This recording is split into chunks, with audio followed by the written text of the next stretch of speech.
नमस्कार दोस्तों, मैं दीपक तिवारी मेरे YouTube चैनल पे आप सभी का स्वागत करता हूं। आज दोस्तों बहुत ही महत्वपूर्ण विषय पे मैं आपसे चर्चा करना चाहता हूं और वो महत्वपूर्ण विषय ये है, जी हाँ, आप सभी जानते हैं कि भारत में, पूरे विश्व में कोरोना की महामारी ने पूरा अस्त व्यस्त करके रखा हुआ है। लोगों के काम बंद है, लोग काफ़ी डरे हुए हैं कि कहीं कोरोना हमको ना हो जाए। हमारी जो सरकार है, केंद्र सरकार, राज्य सरकार, वो भी अपने अपने हिसाब से उन्होंने कुछ पैरामीटर्स डिसाइड किए हैं। आपको मास्क लगाने के लिए कहा गया है, सोशल डिस्टेंसिंग का पालन करने के लिए कहा गया है। काफ़ी लोगों को ये क्वेश्चन है कि क्या कोरोना बहुत ही डेंजरस बीमारी है, क्या वो जानलेवा बीमारी है, उससे बचने के लिए क्या किया जा सकता है। अब लोगों को डर क्यों है, ये मैं आपको सबसे पहले बता दूं। मैं जो डिस्कशन कर रहा हूं कि कोरोना को कितना डरने की ज़रूरत है या नहीं है, तो कोरोना जो है वो जानलेवा बीमारी है या नहीं है, सबसे पहले हम वो देख लेते हैं।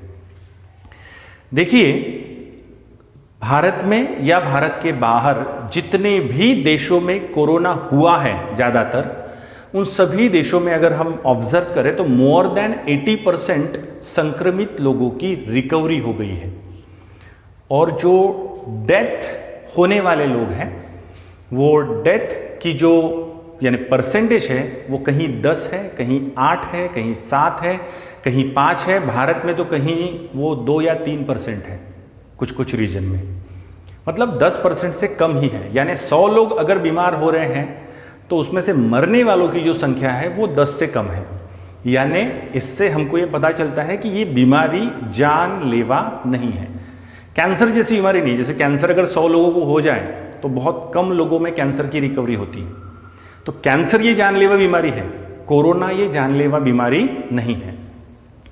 नोवेल कोविड-19 यानी कोरोना जिस फैक्टर की वजह से होता है उस फैक्टर का नाम है कोरोना वायरस। अब मैं आपको वायरस के बारे में बताता हूं कि वायरस एक्चुअली होता क्या है। जो बच्चे या जो व्यक्ति साइंस फील्ड से बिलोंग करते हैं, मेडिकल फील्ड से बिलोंग करते हैं, उनको वायरस के बारे में पता है कि वायरस ये दुनिया का सबसे छोटा जीव है, ऑर्गेनिज्म है, माइक्रोस्कोपिक है, आंखों से नहीं दिखता, खुली आंखों से नहीं दिखता। उसके लिए हमको माइक्रोस्कोप या इलेक्ट्रॉन माइक्रोस्कोप का यूज करना पड़ता है देखने के लिए। ये वायरस जो है वो हमारे रेस्पिरेटरी, नाक या मुंह के माध्यम से शरीर के अंदर जाता है। हमारा जो रेस्पिरेटरी ट्रैक है, श्वसन नलिका, इसमें इन्फेक्शन कॉज करता है। वो इन्फेक्शन अगर बढ़ता जाए तो हमारा रेस्पिरेटरी ट्रैक चोक होता है और दम घुटने से मृत्यु हो सकती है। अब जितने भी % व्यक्ति मर रहे हैं उनमें ज्यादातर व्यक्ति वो है जिन व्यक्ति की इम्यूनिटी कम है, जिन व्यक्ति को पहले से कुछ न कुछ बीमारी है। किसी को अस्थमा है, किसी को पहले से दिल की बीमारी है, किसी को डायबिटीज है ना, किसी की किडनी फेल है। तो किसी को पहले से कुछ न कुछ बीमारी है तो उसकी इम्यूनिटी कम है।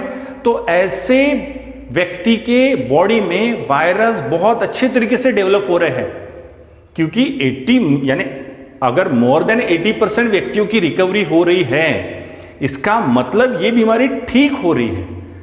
फिर इसका परफेक्ट इलाज नहीं है, इसलिए हमको डर लग रहा है कि कहीं ये बीमारी हमको ना हो जाए। और अगर हमारी इम्यूनिटी कम हो तो हम भी वो 10% के बिलो वाले में आ जाते हैं फिर।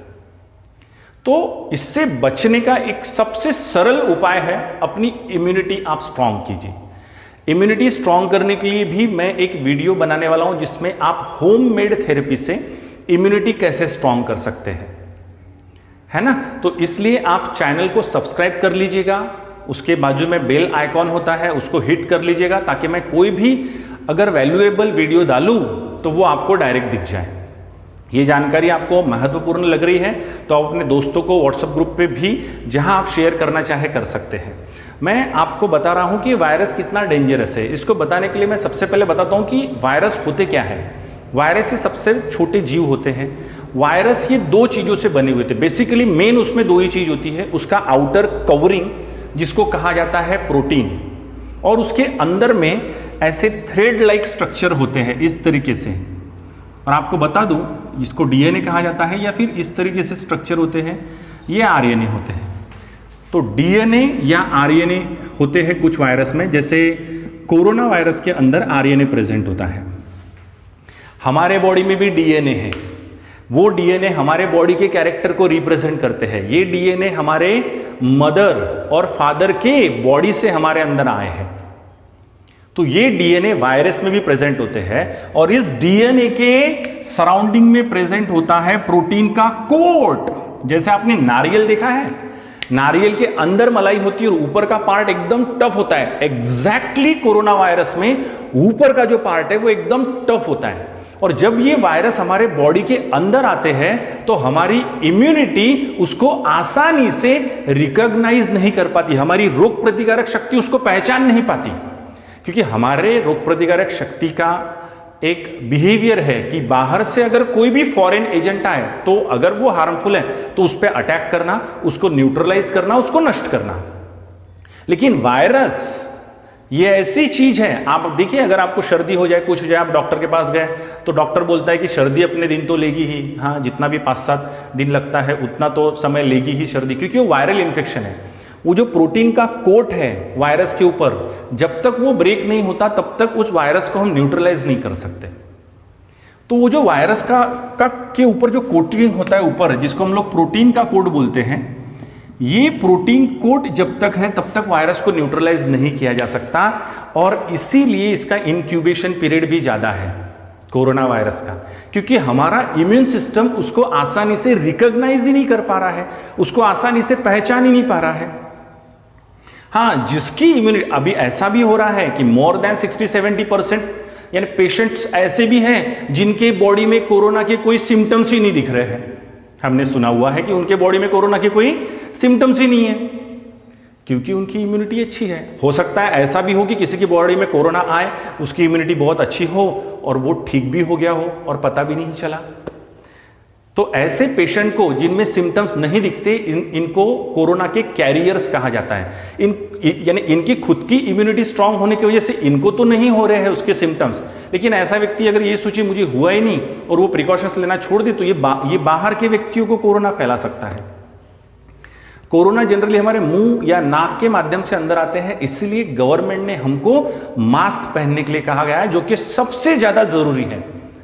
मास्क पहनना सबसे ज्यादा जरूरी है। आपके पड़ोसी भी अगर आपके पास आके बैठ रहा है तो भी आपको मास्क पहनना बहुत जरूरी है। और कोरोना से बचने का सबसे सरल उपाय मैं आपको बताऊं, अपने घर का व्यक्ति छोड़कर बाहर के सभी व्यक्ति को कोरोना है ये समझ के चलिए और उस प्रकार का ट्रीटमेंट कीजिए, सोशल डिस्टेंसिंग मेंटेन कीजिए। तो ये वायरस का स्ट्रक्चर है। तो आप समझ गए वायरस के अंदर क्या है, आरएनए है, और ये आरएनए हमारे बॉडी में आने के बाद मल्टीप्लाई होते रहते हैं। जैसे ही कोरोना अंदर है इसका मल्टीप्लिकेशन होता है। प्रोटीन सिंथेसिस की प्रोसेस से हमारे बॉडी के अंदर तो वैसे भी प्रोटीन सीक्रेट हो ही रहा है, तो फिर से मल्टीपल कॉपीज ऑफ वायरसेस बनती जाती है। समझ में आ रहा है क्या? अब हमको इम्यूनिटी बढ़ाना है। अब मैं आपको इम्यूनिटी के लिए एक एग्जाम्पल आपको बताता हूं। वो एग्जाम्पल ये है कि 4 फ्रेंड थे, रामा, गोमा, श्यामा, तीमा। चारों दोस्त बरसात में अच्छा नहाए, पहली बारिश गिरी। पता चला कि 3 दोस्तों को सर्दी हो गई और चौथा जो फ्रेंड था उसको सर्दी नहीं हुई। अब वायरस 3 लोगों के अंदर गए, चौथा वायरस का रिश्तेदार था क्या? नहीं। तो चौथे व्यक्ति को या उस चौथे फ्रेंड को क्यों नहीं हुआ सर्दी? वो इसलिए नहीं हुआ कि वायरस उसके बॉडी में भी गए, बट उसकी इम्यूनिटी अच्छी थी। उसके बॉडी के जो सोल्जर्स थे उन्होंने फाइट किया, उन्होंने उस वायरस को न्यूट्रलाइज कर लिया, और इसलिए उस व्यक्ति को, उस फ्रेंड को सर्दी नहीं हुई।